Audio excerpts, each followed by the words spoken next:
What's up guys, I'm Mystic Mal. Today's video is going to be about the Kingdom Hearts cameos that have been going on as of recently. From Mickey Mouse all the way down to Proud Family, where we see one of the main characters playing Kingdom Hearts on the TV. This is a more exaggerated analogy. This is more than giving like a kudos to Kingdom Hearts and Square Enix. This is more of a sign, I feel like.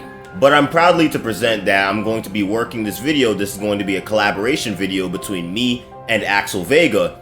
He's a fellow Kingdom Hearts content creator as well as became a good friend of mine.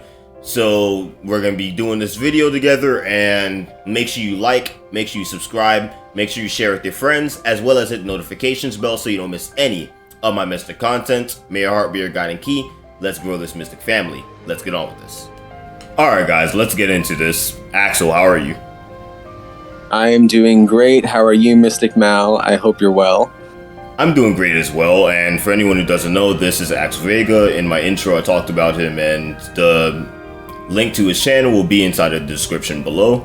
But like with these different Kingdom Hearts cameos that have been going on as of lately, like from Mickey Mouse all the way down to Proud Family, and the last cameo was not so like, it wasn't so in depth because remember we seen like the Kingdom Key just sticking out of the box, so like it wasn't really like that in depth. But this one is more obnoxious, I should say, and not obnoxious in a bad way, but it just shows how huge the Kingdom Hearts series have grown, like in like, right, you know, in all, right?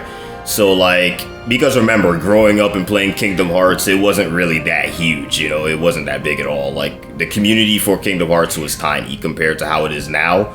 So that's a great thing to see, definitely. How do you feel about it? I totally agree.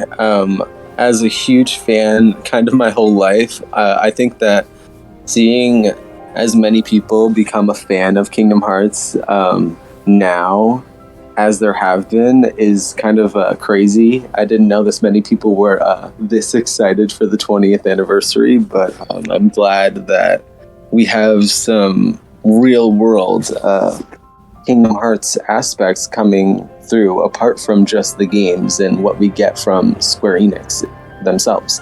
Definitely, yeah, but like, is there anything like, do we gain from like these type of cameos? Because remember, the last cameo was like subtle, but then this one is like more blatant. So like, do you think is this like something to where we have to take this with a grain of salt, or do you think this is like something special incoming in a few days?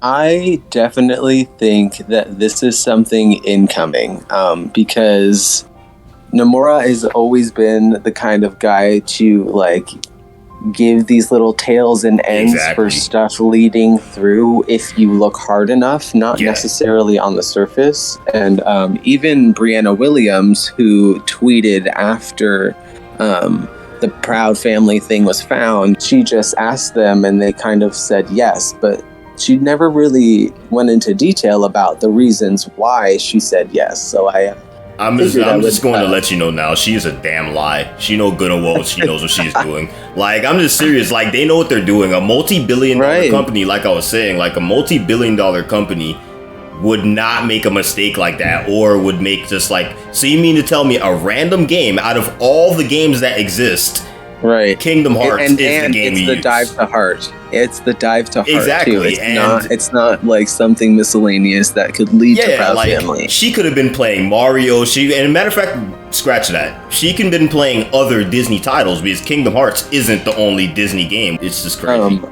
I totally agree. And if you even look at like Disney supply chains, like Disney has the new Tamagotchis, right? They have the luggage, they have the hotels, the hotel. These people are getting physical like means, right, to this digital like platform, right? And we already have this Kingdom Hearts like VR game. So even if we're not getting a Kingdom Hearts VR game, Disney definitely has their eye on physical assets in a digital thought process. Yeah, definitely. I see that. Yeah, but like, I don't know, like I just feel like what we can gain from like the whole digital thing, like I just feel like it's going to be something where the toy box is going to make a return in Kingdom Hearts like 3.5 or Kingdom Hearts 4, whatever gets revealed, like during this event because we're gonna get something. So I just feel like there's like a tear through reality there where we can right, go because to even in in the Toy Box world specifically, sorry, before you switch worlds, young Xehanort says, "Not this time," before throwing Sora into Verum Rex, which alludes to that this is the second timeline that we played through in Kingdom Hearts 3. Exactly. Like, yeah, there's definitely something there. Like, yeah, and I've actually been meaning to ask you this. Like, do you think, okay, because you know how like there's different color palettes, like how in Riku's world, which is like Izora's world, how the color palette there is like a dark purple, dark gray, very gloomy. But then in Sora's is yellow. Yeah, it's yellow. So like that's like the world that ends with you. Do you think that has some sort of correlation with Quadratum and Unreality and so on? I definitely think so. I think that in a weird way that Riku could be in the future, right? And Sora could be there before Yozora's even born. Right. Okay, I mean, that makes sense because like in the world that never was, like, you know, in that timeline, it takes place like years before like how things do look inside of Riku's world where he is. So that is definitely possible. What I feel like that is a probable theory, but then I feel like that is just one big place, like where the 109 building is and the, you know, where Riku is, they're one building. Because when you look at the Kingdom Hearts Secret movie, you can, you know, when you see the Masters forming like a box at the moon and he forms a heart with his hands, you can see off in the distance, we can see the twin buildings where it shows Riku is early on in that scene. So do you think Shibuya and Quadratum are both in one world, but it's a different like dimension reality, but they can still like, you know, like back inside of Dream Drop Distance when Sora and Riku are inside of the same world? Yeah, I know what you're alluding to here. Yeah, but they're in the same like, you know, dimension and whatnot, like. Yes, the way that this can happen is because Sora's power can't be the power of waking. He has darkness in his heart, so he can't use the power of waking. So he has to essentially use light to alter the timeline, right? So when he made the keyhole in the final world, what he did was he probably went to a world went through the that time was and then grabbed Xehanort. Well, he probably went through a timeline that had their world changed, and that timeline was never like put to fruition completely. Yeah. Just like the same way that Xehanort came to Sora's land and made his entire timeline off of a paradox. Sure. Oh, okay. Because it would be the same format if Sora goes to Quadratum before Riku does. If Riku's the future, right, and has to like save the Kingdom Hearts 3 Sora all the way deep in the future, and real Sora is in the past and has to find his own way out and has to be crystallized by Yozora to then be saved throughout all this time.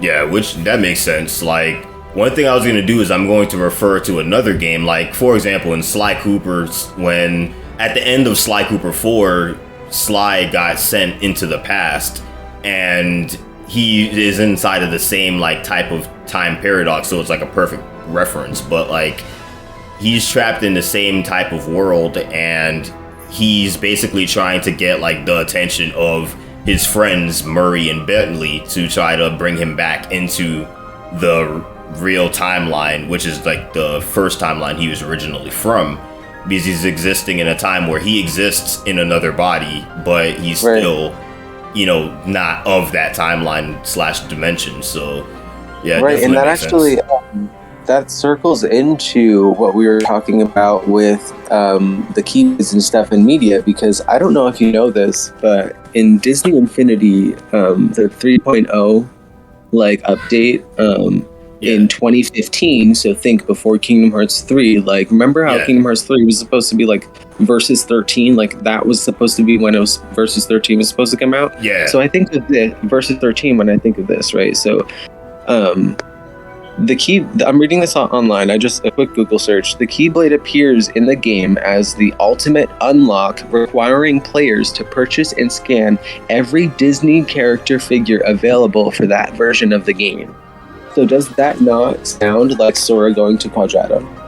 Yeah, that does match up really pretty well. Like, yeah, there's a lot to gain from here. Like, a lot of different theories are open at this time.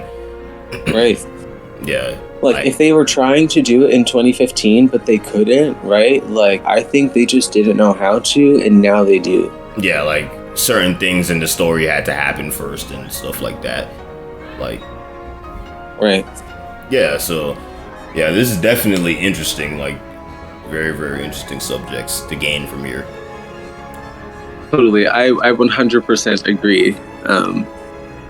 Yeah, like, there's definitely a lot of different theories and a lot of different things, but one thing I will have to say is, like, I feel like we're not gonna be, like, if we do get a Quadratum-based game, like, for, like, Sora and Riku's experiences in Quadratum, like I was saying earlier, I kind of want them to lose and let the side characters, like, work on how to bring them back. I would love Or the thing is, right, like Disney would not allow, like, their characters to be killed, right? But yeah, like, crystal stasis is the way to hold a character off for a few games. Exactly.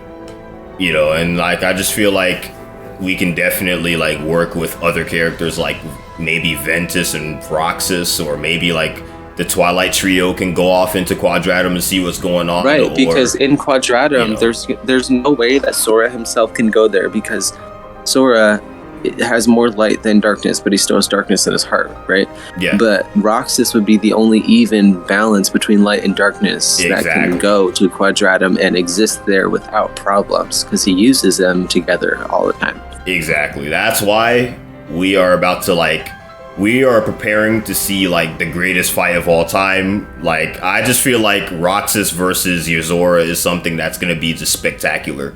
Like, they're just... If this isn't some Dragon Ball Z level anime battle, I don't think, like, Kingdom Hearts 3 really tried. Okay, Remind was good. Remind was good. It gave me very close to, like, a Naruto, like, feeling. Of course. But I really need them to push that feeling over the edge instead of just holding back and saving those, like, secret details for us, like, to do something later. Yeah, and Roxas is the king of running up walls, so I better see Yozora and Roxas fighting on the side of a skyscraper. Like, right? How else did he get up there? Exactly. Like, he had to get up there somehow. But, like, yeah, we know Roxas is, like, you know, a teleporter too, and then Yozora. There's a lot of different, like, comparisons between the two characters that makes them, like, a perfect even match for each other. Like, I don't even think Riku has a chance at fighting, like, Yozora, and I'm not saying he's not strong, but what I'm saying is, like, in terms of parallels, Roxas would be the only one to, like, take on that. Right, because Riku would only be fighting with darkness. Sora only fights with light, so you need someone to fight with a distinct light and darkness. Yeah, and then Yozora is, like, you know, similar in that fashion. Right. Yeah. And the thing is, like, if Quadratum's the opposite of Kingdom Hearts realm, where everything's actually combined instead of separate, right? Like, Roxas kind of, like, broke through that barrier already. Exactly. Yeah, but definitely I do want to see Kingdom Hearts 3.5, or if they do release Kingdom Hearts 4 on the 20th anniversary of Kingdom Hearts, I wouldn't mind either one. What about you? I agree. I really need a 3.5. I think it's about, like, time, and it would seem really soon for Kingdom Hearts 3, right? But it would be perfect timing to get the 358 over 2 days with the 3.5. Yeah, like, they definitely, like, they have enough time, like, things, and especially with the NVIDIA leaks that happened back in, like, you know, back last year, where they, like, revealed certain games. Yeah, like, there's certain, like, okay, like, it's definitely time that we get a 3.5. Kingdom Hearts 3 came out 2019, Remind came out 2020, and it's 2022 right now, and we're creeping on, like, the middle of 2022 because summer is going to be here in, like, 2 months. So, like, we're creeping up on the middle of the year, so I definitely feel like there's more than enough time to have at least 2 or 3 games in development, and it'll probably come out 2023, probably, like, or possibly 2023 makes sense to me. Yeah, like, maybe, like, spring 2023, like, or, like, around the March time, probably on the next anniversary you can release. That would be pretty sweet. Or maybe, like, later on in the year, like fall or winter, so on. Yeah, but is that all your points you have to add?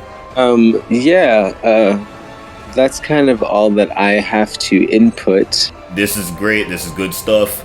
But I want to thank you guys for watching. Make sure you subscribe, make sure you like, make sure you comment, make sure you share with your friends, as well as hit the notifications bell so you don't miss any of my Mystic content. May your heart be your guiding key. Let's grow this Mystic family. Peace.